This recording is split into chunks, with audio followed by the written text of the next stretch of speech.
Hello दोस्तों, एक बार फिर से स्वागत है आपका इस चैनल पे। इससे पहले हमने हड़प्पा सभ्यता के बारे में बातचीत करते हुए हड़प्पा सभ्यता के भौगोलिक विस्तार, हड़प्पा सभ्यता के राजनीतिक जीवन, उत्पत्ति के संबंध में बातचीत कर लिए थे।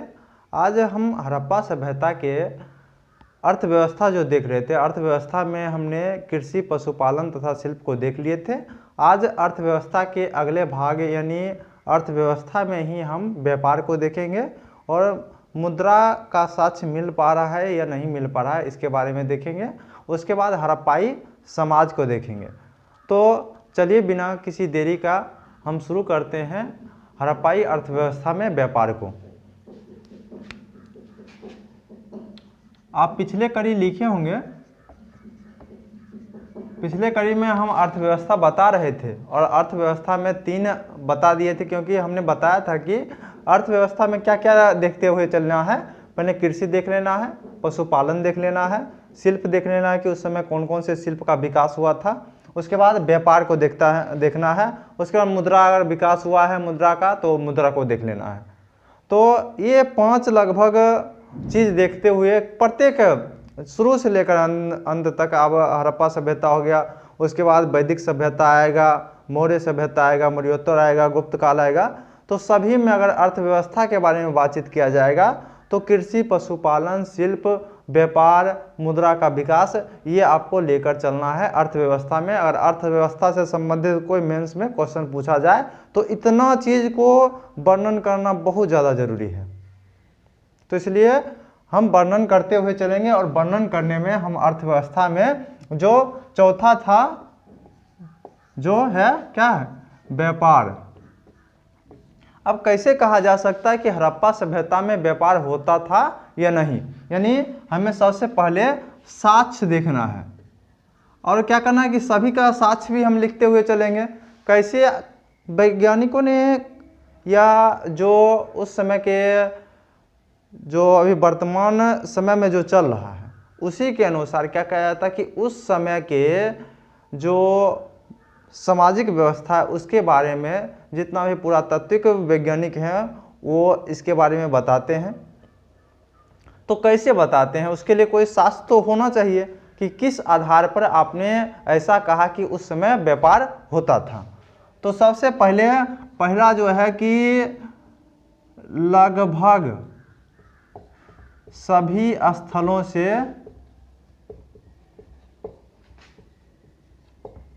मुहर का साक्ष्य।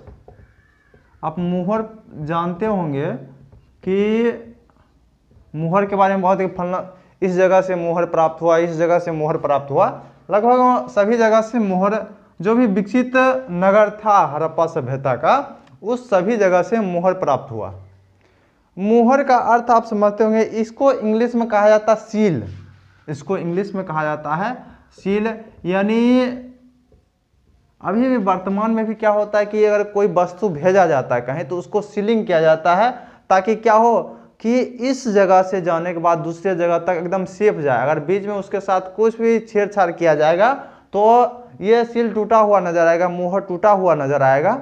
तो मुहर का प्रयोग क्या किया जाता है कि वस्तु को ऐसा प्रतीत करने के लिए भेजा जाता है कि इसके बीच में यानी यात्रा के दौरान इसके साथ किसी भी प्रकार से इस वस्तु से कुछ भी चीज़ निकाला नहीं गया है, इस पैकेट से कुछ निकाला नहीं गया है। इसी का प्रयोग मुहर पे किया जाता था और मुहर पे ही अधिकतर, क्योंकि ये जो है हड़प्पा सभ्यता के जानकारी का सबसे बड़ा स्रोत है मुहर, क्योंकि मुहर से ही लिपि प्राप्त हुआ है, बहुत सारा चित्र प्राप्त हुआ है, सभी मुहर पे ही मिला है। अधिकतर चीज मुहर, जानकारी का बहुत बड़ा स्रोत है मुहर हड़प्पा सभ्यता का। तो मुहर लगभग सभी स्थलों से मिला है, जिसका काम क्या होता है कि वस्तुओं का सीलिंग करके एक दूसरे से जगह भेजने में। दूसरा क्या है कि मेसोपोटामिया जो है, मेसोपोटामियाई साहित्य में मेलुहा का चर्चा, जिसका संबंध हड़प्पा से जोड़ा जाता है। हड़प्पाई सभ्यता का जिस समय विकास हो रहा था उसी समय लगभग मेसोपोटामियाई सभ्यता का विकास हो रहा था। और मेसोपोटामियाई साहित्य में मेलुहा की चर्चा की गई है और उससे उसका संबंध जो है किससे लगाया जाता है, हड़प्पा सभ्यता से लगाया जाता है। तो ये दूसरा जो साक्ष्य हो गया, ये दूसरा साक्ष्य है कि लगभग उस समय अर्थव्यवस्था में यानी व्यापार उस समय चल रहा था। कि उसके बाद है कि कच्चे माल का मूल स्थान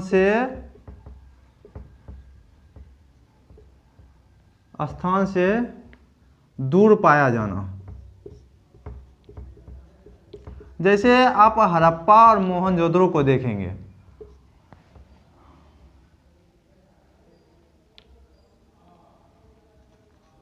हड़प्पा और मोहनजोदड़ो में जो कांस्य बनाया जाता था तो कांस्य में तांबा और टीन का प्रयोग किया जाता था, लेकिन उस क्षेत्र में तांबा और टीन का कोई भी खान नहीं है। अब जब खान वहां नहीं था तो कैसे वहां कांस्य के वस्तु को बनाया जाता था या कोई ताम्र उपकरण बनाया जाता था, किस प्रकार बनाया जाता था? चांदी या सोना मिला तो चांदी और सोना तो आप देखेंगे उत्तर पश्चिम, आप भूगोल अगर सही से जानकारी लिए होंगे, नहीं तो हम भूगोल के चैप्टर में जरूर बताएंगे कि उत्तर पश्चिम में ऐसा कोई खान, अभी जो भारतीय उपमहाद्वीप है और खासकर पाकिस्तान वाला क्षेत्र है, वहाँ सोने का खान का कोई जिक्र अभी तक तो नहीं आया है, आगे हम कह नहीं सकते हैं। तो वहाँ तो सोने का खान नहीं है, चांदी का खान नहीं है, तो आखिर कहाँ से आ रहा है? कहीं से तो आता होगा। तो ये जो है कच्चा माल है, कि कच्चा माल का एक क्या होना है कि मूल स्थान से जहाँ खान है वहाँ से दूर पाया जाना। इससे क्या हो सकता है कि ऐसा माना जाता है कि राजस्थान के खेतरी से ही क्या होता था, तांबा का उत्खनन करके वहाँ अन्य जगह भेजा जाता था। तो मूल स्थान से जैसे ही दूर हुआ तो क्या किस माध्यम से हो सकता है? व्यापार के माध्यम से लगभग अधिकांश, क्योंकि वर्तमान समय भी वैसे ही चल रहा है, क्योंकि पुरानी सभ्यताओं का लेखन जो है वर्तमान के अनुसार किया जाता है और पुरानी सभ्यता को देख के वर्तमान के बारे में सीखा जाता है। दोनों एक दूसरे का पूरक है, क्योंकि उस समय का साहित्य का विकास हुआ नहीं है। तो जितना भी पुरातात्विक मिलता है उसके अनुसार क्या करता है कि पुरातत्व वैज्ञानिक है या कोई भी इतिहासकार है तो वर्तमान समय के अनुसार लिखने की कोशिश करता है कि उस समय ये हो रहा होगा। तो कच्चे माल का मूल स्थान से दूर पाया जाना, ये भी क्या है कि एक प्रकार का एक साक्ष्य है। उसके बाद क्या है कि सभी जगह का लिपि लगभग समान। हड़प्पाई जो लिपि है ये उसमें एक चित्र है, मछली आकार का एक चित्र उसमें दिखाई पड़ता है, लगभग ऐसे कि चित्र बनाया हुआ है। मछली आकार का चित्र बहुत ज़्यादा प्रयोग किया गया है। मछली आकार का चित्र उसमें बहुत ज़्यादा प्रयोग, लगभग अधिकतर लिपि में देखा जा रहा है कि मछली का चित्र मिल रहा है। ऐसे इसलिए इसको भाव चित्रात्मक कहा जाता है, चित्रात्मक लिपि था। तो सभी जगह लगभग लिपि समान मिल रही है। तो व्यापार में भी ऐसा पाया जाता है कि व्यापार में जो वस्तु व सीलिंग करके भेजा जाता है, इसके कारण क्या हो रहा है कि सभी जगह लिपि समान मिल रहा है। मोहर पर से ही लिपि प्राप्त हो रहा है और लिपि समानताएं दिखाई पड़ रही है, लग रहा है कि समान लिपि है। तो उसके बाद माप तौल का विकास, आगे माप तौल के बारे में पढ़ेंगे। माप तौल का विकास दिखाई पड़ रहा है कि माप तौल लगभग सभी जगह समान।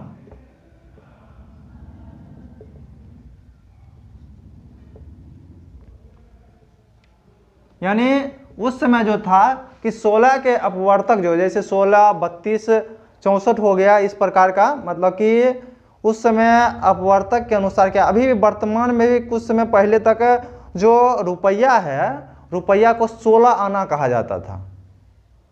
4 आना, 8 आना, 16 आना कहा जाता था।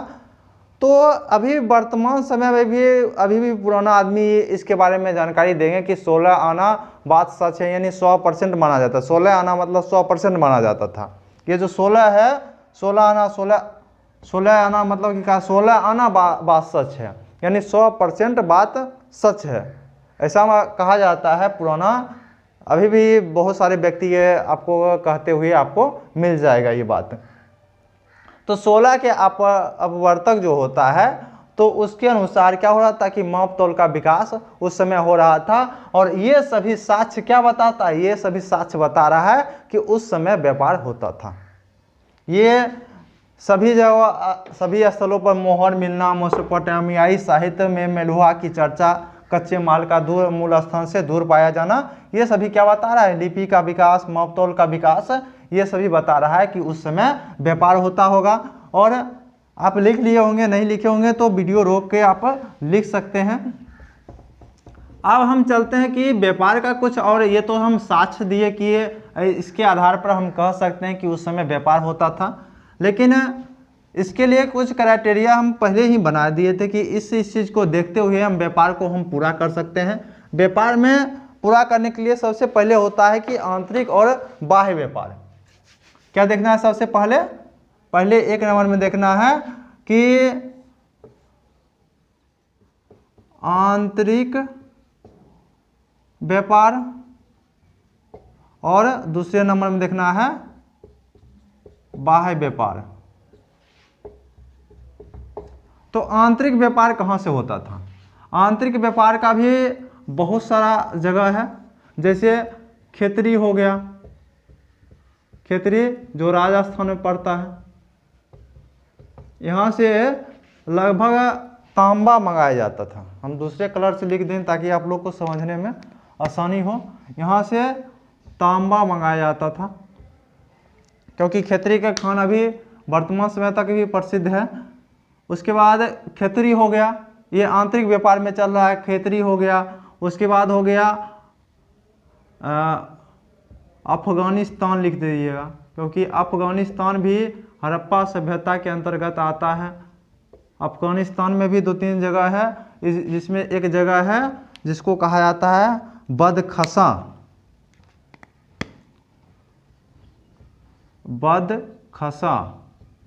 यहाँ से मंगाया जाता था लाजवर्दमनी। ये नहीं ये कहिएगा कि आपने अलग अलग स्थल पर क्या क्या पाया गया उसके बारे में नहीं बताया है। तो हम क्या कर रहे हैं कि जिस क्षेत्र से मिल रहा है ना, क्षेत्र का हम वर्णन किसके आधार पर कर रहे हैं कि उस जो वर्ग में उसको रखा जा सकता है। जैसे व्यापारी के वर्ग में इसको रखा जा सकता है कि तांबा हो गया, लाजवर्दमनी हो गया, ये सब उस वर्ग में रखा जा सकता है। इसलिए हम क्या करें कि स्थल के साथ और जिस कैटेगरी के अंतर्गत आता है उस कैटेगरी के साथ इसका वर्णन करते हुए हम चल रहे हैं। तो उसके बाद अफगानिस्तान हो गया, उसके बाद हो गया दक्षिण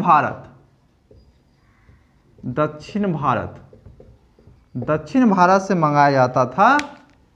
ऐसा कहा जाता है कि दक्षिण भारत से कोलार का खान जो है, जो कर्नाटक में है, सोना मंगाया जाता था। ये सभी हो गया। एक और चीज़ होता है जम्मू कश्मीर का भी चर्चा आया है, क्योंकि बहुत सारे विद्वानों ने इसका भी चर्चा किया। और जम्मू कश्मीर से लकड़ी मंगाया जाता था, इमारती लकड़ी मंगाया जाता था जम्मू कश्मीर से। तो ये हो गया आंतरिक व्यापार। आपको आंतरिक व्यापार दिखाना होगा तो आप इतना चीज़ का वर्णन करते हुए आप आंतरिक व्यापार दिखा सकते हैं। और बहुत सारा स्थल से इधर से उधर आप दिखा सकते हैं। ये बहुत ज़्यादा साक्ष्य, इतना ही साक्ष्य आपके लिए काफ़ी है। बाह्य व्यापार को देखते हुए चलेंगे तो बाह्य व्यापार में 2 ज़्यादा स्थल है, 2 ही स्थल चलता है। एक है मेसोपोटामिया और दूसरा है फारस की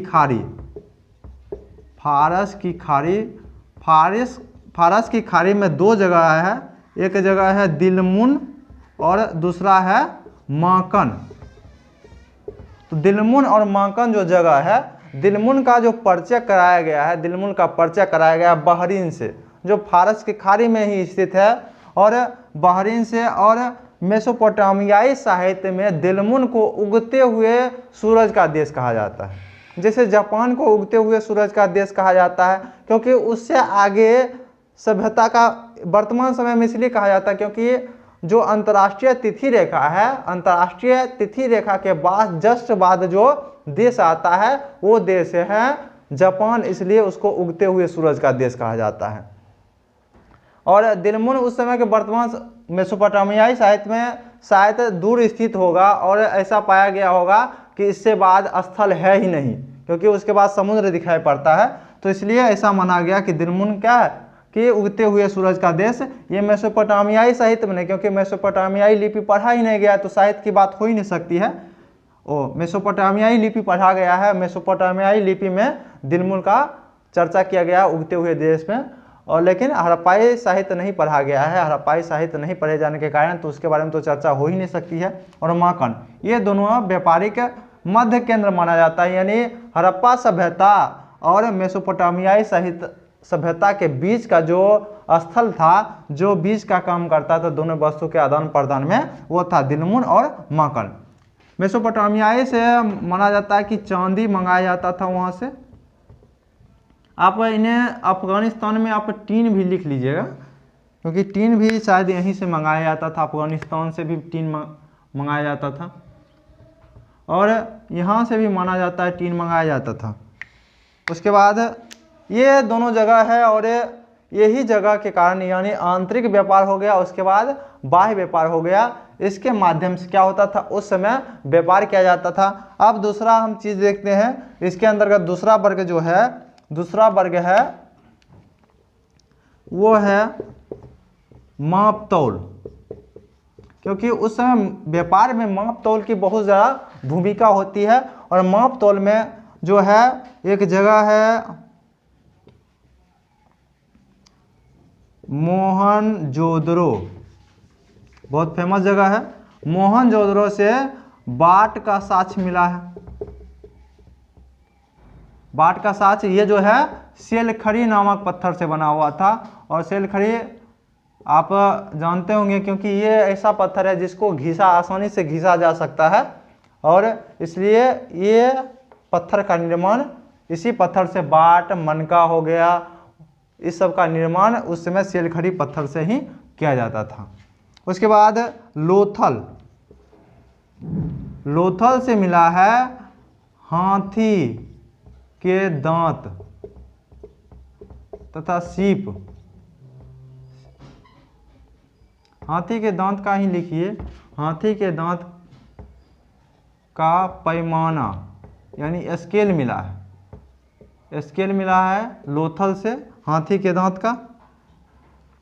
तो हाथी के दांत का स्केल और स्केल मिल रहा है, बाट मिल रहा है। बाट जो है वो 16 के अपवर्तक के अनुसार है। तो 16 के अपवर्तक के अनुसार चल रहा है सेलखड़ी ना, तो 16 के अनुपात में यहाँ चल रहा है बाट का साक्ष्य। उसके बाद हाथी के पैमाना स्केल का भी साक्ष्य मिल रहा है माप तौल के दौरान। तो ऐसा कह सकता है कि कहा जा सकता है कि उस समय भी क्या था कि माप तौल का सही विकास हो चुका था, और व्यापार में माप तौल का होना बहुत ज़्यादा जरूरी है। उसके बाद तीसरा चीज़ है वो है लिपि। लिपि की क्या ज़रूरत है, तो लिपि की ज़रूरत इसलिए है कि लेखा जोखा रखने के लिए, लेखा जोखा, लेखा के साथ जोखा आ जाता है, तो लेखा जोखा रखने के लिए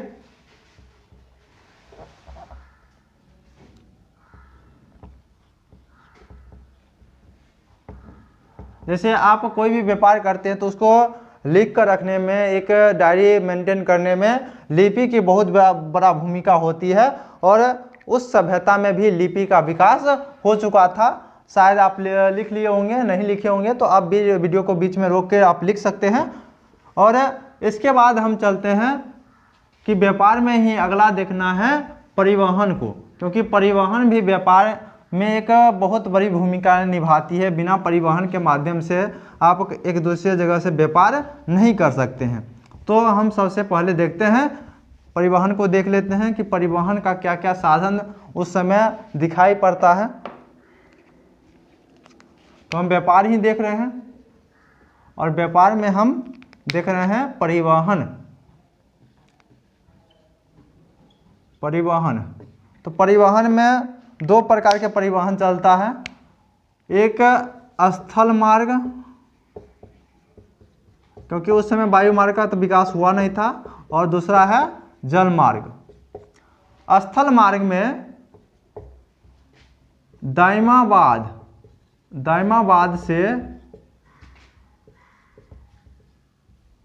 कांसे का रथ मिला है।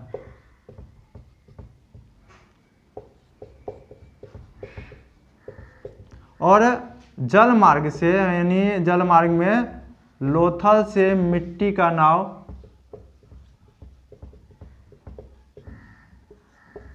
तथा गोदीबारा इसको या बंदरगाह कह सकते हैं। यानी जहाज़ों के लिए गोदीबारा और बंदरगाह का भी विकास उस समय हो गया था, और मिट्टी के नाव से ऐसा प्रतीत होता है कि उस समय नाव का विकास हुआ था। उसके बाद लगभग सभी स्थलों का नदी के किनारे पाया जाना।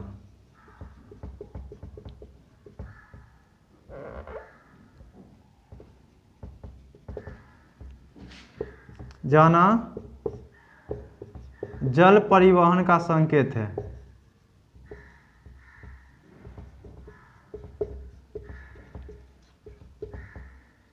क्योंकि लगभग सभी स्थल जो है वो नदी के किनारे है। वर्तमान समय में नदी के मार्ग परिवर्तन के कारण वो भले दूर हो गया हो, लेकिन अभी भी देखा जाए तो बहुत सारा स्थल जो है वो नदी के किनारे हैं। तो ऐसा प्रतीत हो सकता है कि उस समय जल मार्ग के द्वारा बहुत सारा व्यापार किया जाता था। उसके बाद गोदीबारा का साक्ष्य मिल रहा है, बंदरगाह का साक्ष्य मिल रहा है, और स्थल मार्ग में देखा गया है कि दाइमाबाद जो है वो महाराष्ट्र में है, स्थित है। और आपको पता होगा कि ये जो है ये हड़प्पाई सभ्यता का दक्षिणी छोर है, और दक्षिणी छोर यहाँ जो कांसे का रथ प्राप्त हुआ है वो उसको घोड़ा नहीं खींच रहा है, इसको बैल खींच रहा है।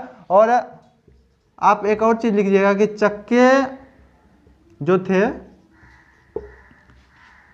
चक्के आरेदार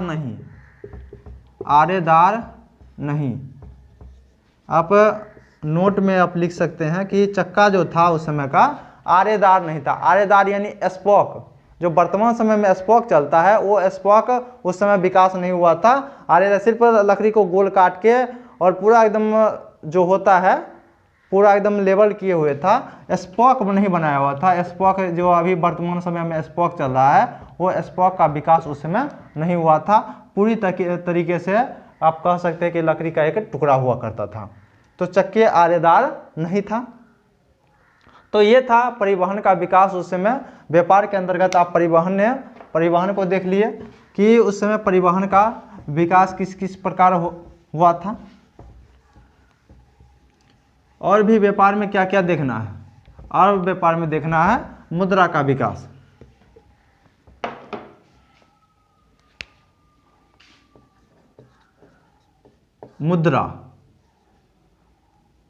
मुद्रा का साक्ष्य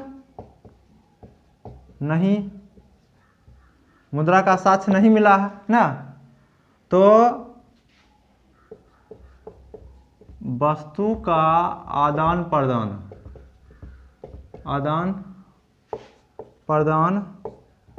वस्तु विनिमय प्रणाली के द्वारा होता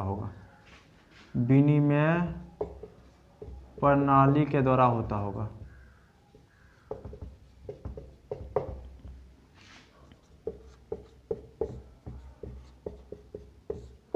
क्योंकि मुद्रा का साक्ष्य नहीं मिला है, इसलिए उस समय वस्तुओं का आदान प्रदान जो व्यापारी किया जाता था वो किसके माध्यम से किया जाता था? वस्तु विनिमय प्रणाली, यानी वस्तुओं को देना और वहां से वस्तुओं को ले आना ना। तो ये भी व्यापार का साक्ष्य है। उसके बाद क्योंकि व्यापार में जो शहरी शिल्पी वर्ग हैं, बहुत सारा वर्ग हैं, वो वर्ग क्या करता है कि जो कृषक वर्ग हैं उसके द्वारा जो उत्पादन किया जाता था उस उत्पादन को अपने पास रखते थे। उनके द्वारा जो वस्तु बनाई जाती थी उस वस्तु को किसान खरीद के ले जाते थे। तो ये खरीद के ले जाते हैं, यानी अन्न देना और उसके बाद उस वस्तु को ले जाना। तो ये क्या है कि वस्तु विनिमय प्रणाली है। और उसके बाद है, आप अगला देखिएगा, मुद्रा के साक्ष्य के बाद आप देखेंगे नगर का विकास, क्योंकि व्यापार में नगर का होना बहुत बड़ा जरूरी है। दोनों एक दूसरे का पूरक है। जहाँ व्यापार होना शुरू हो गया वहाँ नगर का विकास हो जाएगा, और जहाँ नगर है वहाँ व्यापार होगा ही। तो एक दूसरे का पूरक है। तो नगर का विकास, तो आपको पता है कि हड़प्पा सभ्यता भारतीय उपमहाद्वीप में प्रथम नगरीय सभ्यता थी।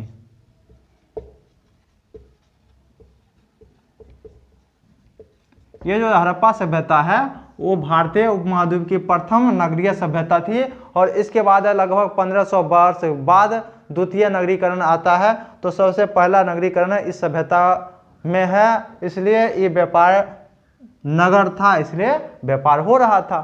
तो ये सभी जो है, ये सभी व्यापार उस समय होता था, और व्यापार के माध्यम से ही क्या होता था कि उस समय का जीविका, जो शहरी क्षेत्र था, उस शहरी क्षेत्र का जीविका इसी माध्यम से चलाया जाता था। तो आप व्यापार को देख लिए।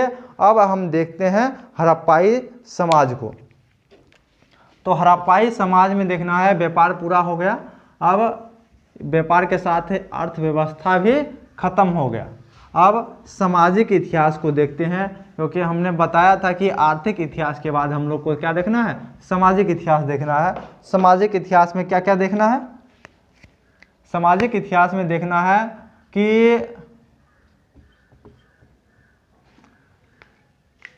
ये थोड़ा मार्कर कम चल रहा है। तो समाज में क्या देखना है कि समाज में आपको देखना होगा कि उस समय वर्ग विभाजन था या नहीं, महिलाओं की क्या स्थिति थी, शूद्रों की क्या स्थिति थी, खान पान कैसा था, मनोरंजन का साधन कैसा था, पहनावा कैसा था, शिक्षा का विकास कैसे हुआ था। तो ये सभी लगभग देखते हुए चलना है। तो सबसे पहले हम क्या देखेंगे? वर्ग विभाजन। वर्ग विभाजन ना, तो आप उस समय वर्ग का विभाजन हो गया था, यानी जातियों का विभाजन उस समय हो गया था। उतना उस प्रकार का जाति विभाजन नहीं, लेकिन वर्ग समाज, विभाजित समाज देखने को मिलता है। आप लिख सकते हैं कि समाज का विभाजन, समाज का विभाजन हो गया था। और समाज के विभाजन में कौन कौन था, कौन कौन सा वर्ग दिखाई पड़ता है? तो उस वर्ग में आपको दिखाई पड़ेगा जिसे शासक वर्ग। शासक वर्ग क्यों कहा जा सकता है कि शासक वर्ग उस समय था? क्योंकि इतना बड़ा नगरीय सभ्यता थी, और नगरीय सभ्यता, इतना बड़ा नगरीय सभ्यता होने के नाते ऐसा कहा जा सकता है कि वो किसी शासक, बहुत बड़े अच्छे शासक के द्वारा ही इस प्रकार के नगर का विकास किया जा सकता है। क्योंकि बिना शासक के जो कर संग्रह नहीं कर सकता है, उस कर संग्रह जब तक नहीं हो पाएगा, तो कर संग्रह नहीं होगा तो सभ्यता का विकास, यानी नगर का विकास हो ही नहीं सकता है। तो एक अच्छा कर प्रणाली होना चाहिए, और कर प्रणाली जैसे ही होगा तभी क्या हो सकता है, सभ्यता का विकास। क्योंकि जो कर का संग्रह करेगा, कर का संग्रह करने के बाद ही सभ्यता का विकास अच्छी तरीके से हो सकता है। कर का संग्रह होगा ही नहीं सही से, क्योंकि आप जितना भी शासक देखिएगा वर्तमान समय में, कर का संग्रह अगर सही से करेगा तो शासन सही से चलाएगा। कर का संग्रह सही से नहीं कर पाएगा तो कैसे विकास किया जा सकता है? तो अधिशेष पर कब्जा करना बहुत ज़्यादा जरूरी है, और अधिशेष पर कब्जा करने के लिए शासक वर्ग उस समय था। उसके बाद व्यापारी वर्ग, तो उस समय व्यापारी वर्ग भी था, क्योंकि अभी तुरंत व्यापार बताए हैं। उसके बाद शिल्पी वर्ग, इससे पहले शिल्पी बताए थे, तो इसे भी आप पता कर सकते हैं कि उस समय शिल्पी वर्ग भी था ना। इधर और लिख देते हैं। शिल्पी वर्ग के बाद आपको दिखाई पड़ेगा, जैसे हो गया योद्धा वर्ग। एक मोहर से एक योद्धा का चित्र मिला है, जिसके आधार पर कहा जा सकता है कि उस समय योद्धा का भी एक अलग वर्ग था।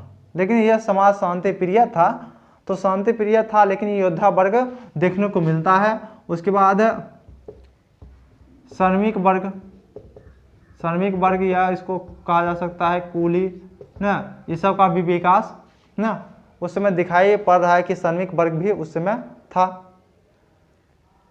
उसके बाद कृषक वर्ग, एक अलग कृषक वर्ग भी था।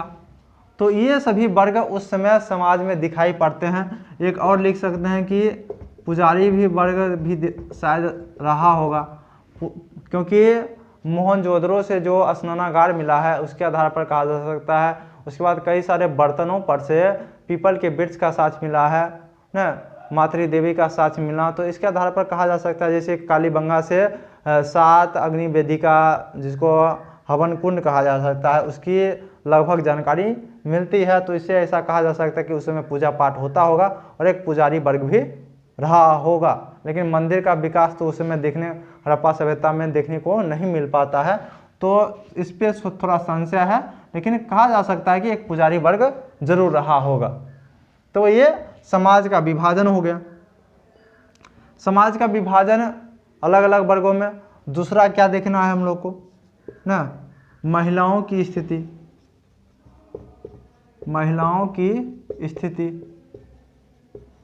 ये जो है आप महिलाओं पर, महिला शक्ति सशक्तिकरण पर अगर निबंध आवे तो जरूर चर्चा करना कि हड़प्पा सभ्यता में महिलाओं की स्थिति क्या थी। तो ये आपको निबंध में भी बहुत अच्छा काम करेगा। तो महिलाओं की स्थिति अच्छी थी, इसी के साथ लिख दीजिए अच्छी थी ना। उस समय महिला समाज शायद लगा दीजिएगा, शायद मातृ सत्तात्मक था।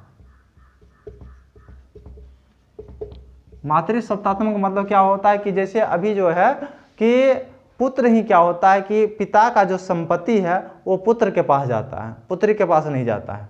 माता का कोई संपत्ति माना ही नहीं जाता, पिता का ही संपत्ति माना जाता है। तो उसके बाद पुत्र ही उस संपत्ति का अति होगा, उसका पत्नी नहीं हो सकता है जल्दी। धीरे धीरे चेंज हो रहा है, लेकिन अभी भी वर्तमान में भी पितृसत्तात्मक ही चल रहा है, यानी पिता ही घर का मालिक होता है और उसी के पास सभी जमीन जो भी संपत्ति है उसी के नाम पे होता है। तो पितृसत्तात्मक वर्तमान में चल रहा है। उस समय ऐसा माना जाता है कि बहुत सारा मूर्तियों का विकास, मातृ देवी की पूजा, तो इससे आधार पर कहा जा सकता है कि उस समय शायद मातृसत्तात्मक समाज रहा होगा। ये महिलाओं की स्थिति के बारे में ऐसा कहा जा सकता है। उसके बाद शूद्रों की स्थिति, शूद्रों मतलब जो नीचे तबके का था, शूद्रों की स्थिति अच्छी थी। क्यों अच्छी थी? क्योंकि बहुत सारा जैसे हड़प्पा मोहनजोदड़ो से क्या हो रहा है कि बैरक मिल रहा है। बैरक में क्या हो रहा है कि जो समाज है उस समाज के जो निचले तबके के व्यक्ति हैं उसको रखा गया उसके अंतर्गत। और उस समय के जो शासक थे, उस समय के शासक ने क्या किया कि जो नगर है वो 2 क्षेत्रों में बटा हुआ था, दुर्ग वाला क्षेत्र और नीचे जो पूर्वी भाग है वो निचला शहर जिसको कहा जा सकता है। निचला शहर में गरीब व्यक्ति रहते थे, लेकिन जो निचला शहर था वो भी वही क्या था कि आपको ये जो ग्रिड सिस्टम है, ग्रिड सिस्टम पर आधारित था। बहुत ज़्यादा व्यवस्था, अच्छा व्यवस्था किया हुआ था, मकान अच्छा बनाया हुआ था, नालियों का विकास अच्छा किया हुआ था, सड़क का विकास अच्छा किया हुआ था। तो ऐसा माना जाता है कि उस समय शूद्रों की स्थिति भी अच्छी थी ना। दास रहा होगा, कह सकते हैं दास रहा होगा, रहा होगा।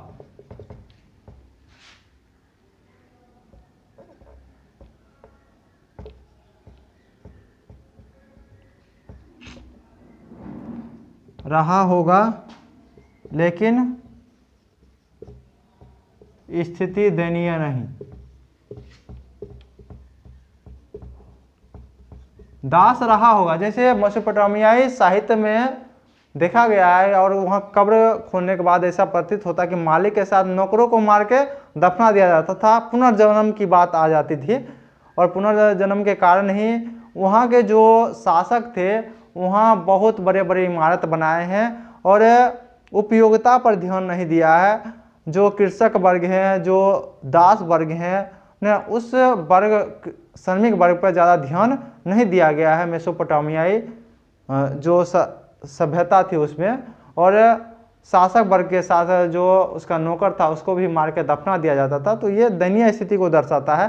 लेकिन हड़प्पा सभ्यता में ऐसी कोई बात नहीं थी। हड़प्पा सभ्यता में जो है वो कृषक, ये जो दास रहा होगा, लेकिन जो श्रमिक वर्ग है, श्रमिक वर्ग के लिए अलग बैरक का विकास, अच्छी तरह से बैरक का मेंटेन करना, उपयोगिता पर ध्यान देना, तो ये सभी शासक के अच्छे दृष्टिकोण को दर्शाता है। तो ऐसा माना जाता है कि उस समय जो दास की स्थिति होगा वो दास की स्थिति दयनीय नहीं थी, अच्छी थी। और इस सभ्यता, जब तक पूरी तरह से साहित्य नहीं पढ़ा जा सकता है तो उसके बारे में अच्छा लिखना ही जरूरी है। और अच्छा होने के कारण ही इस कहा जा सकता है कि उस समय शूद्रों की स्थिति अच्छी थी। और शूद्रों की स्थिति अच्छी होने के बाद अब हम चलते हैं समाज के अगले क्रम की ओर। और अगले क्रम में हम देखते हैं कि भोजन उस समय क्या था, समाज का भोजन, क्योंकि भोजन भी देखना जरूरी होता है। तो उस समय के समाज, जो वर्तमान समय के, ये जो अभी चल रहा है कि शाकाहारी और मांसाहारी दोनों भोजन करते होंगे ना, तो आप लिख सकते हैं कि शाकाहारी तथा मांसाहारी दोनों प्रकार के भोजन करते थे।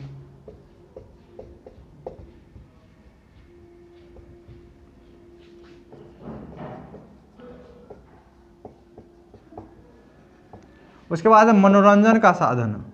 तो मनोरंजन में मुर्गे की लड़ाई ऐसा बनाया जाता है कि उस समय मुर्गे की लड़ाई ज़्यादा फेमस रहा होगा। उसके बाद धौलावीरा जो गुजरात के कच्छ क्षेत्र में स्थित है, धौलावीरा से स्टेडियम का साक्ष्य मिला है। और स्टेडियम रहा होगा तो ऐसा कहा जा सकता है कि खेल को देखने या कोई भी चीज़ देखने के लिए, मनोरंजन के साधन को देखने के लिए उस समय इस चीज़ का विकास हो गया था।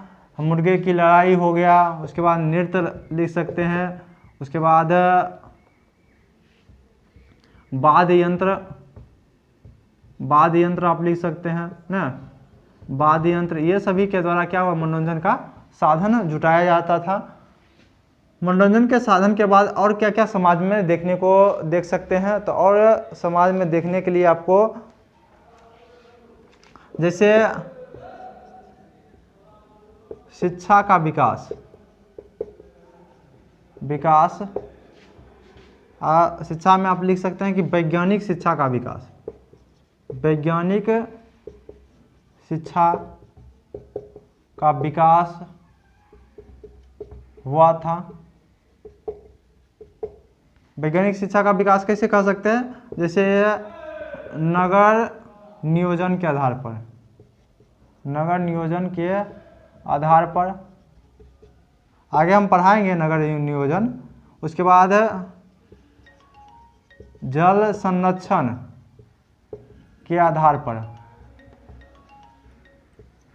तो हम देख रहे थे कि जल संरक्षण के आधार पर कहा जा सकता है कि वैज्ञानिक शिक्षा का विकास हो गया था, नगर नियोजन और जल संरक्षण के आधार पर। उसके बाद लिपि का विकास शिक्षा के विकास को दर्शाता है।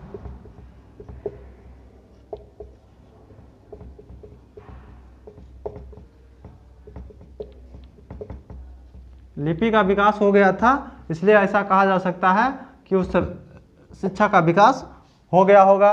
उसके बाद वैज्ञानिक, जैसे नगर नियोजन बहुत अच्छी तरीके ग्रिड पैटर्न पर किया गया है और इतना अच्छा नगर नियोजन किया गया है, इतना अच्छा बिल्डिंग का निर्माण, नाले का निर्माण, नाले में मेन होल, तो ऐसा कहा जाता है कि जरूर उस समय इंजीनियर रहा होगा जिसके कारण इस प्रकार का नगर नियोजन की व्यवस्था किया गया है। जल संरक्षण का आधार बनाया गया कि कैसे इस प्रकार का जल संरक्षण किया गया है।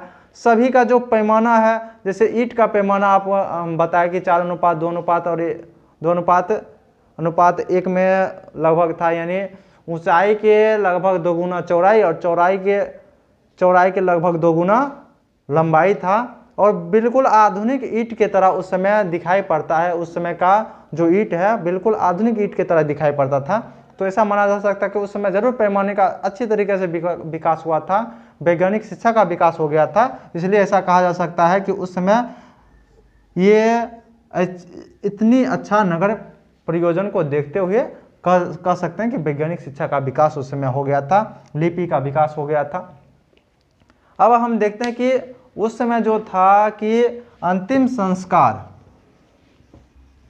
संस्कार जो उस समय समाधान की पद्धति क्या क्या थी। हम समाज को ही देखते हुए हम देख रहे हैं समाधान की पद्धति।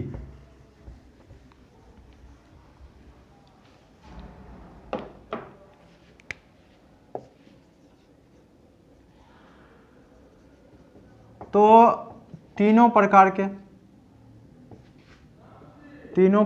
के समाधान,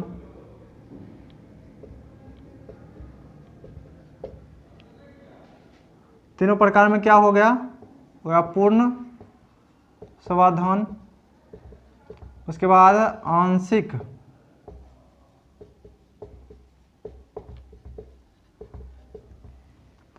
और उसके बाद दाह संस्कार। इसको समाधान की जगह आप लिख सकते हैं अंतिम संस्कार। अंतिम संस्कार का जैसे 16 संस्कार होता है, 16 संस्कार में अंतिम संस्कार जो होता है वह दाह संस्कार होता है। और दाह संस्कार हिंदू सभ्यता के अनुसार माना जाता है, हिंदू मैथोलॉजी के अनुसार ऐसा माना जाता है। और ये तीनों प्रकार के समाधान उस समय देखने को मिलता है। और उसके बाद अंतिम संस्कार के बाद आप क्या देख सकते हैं कि समाज में और क्या क्या चीज़ होना चाहिए। तो और जैसे स्वास्थ्य के प्रति लगाव, नगर नियोजन इतना अच्छा से किया गया था, नाली की अच्छी तरीके से व्यवस्था की गई थी, व्यवस्थित की गई थी। इसके आधार पर कहा जा सकता है कि स्वास्थ्य के प्रति उस समय के सभ्यता का व्यक्तियों का बहुत ज़्यादा लगाव था। उसके बाद वैज्ञानिक प्रमाण के आधार पर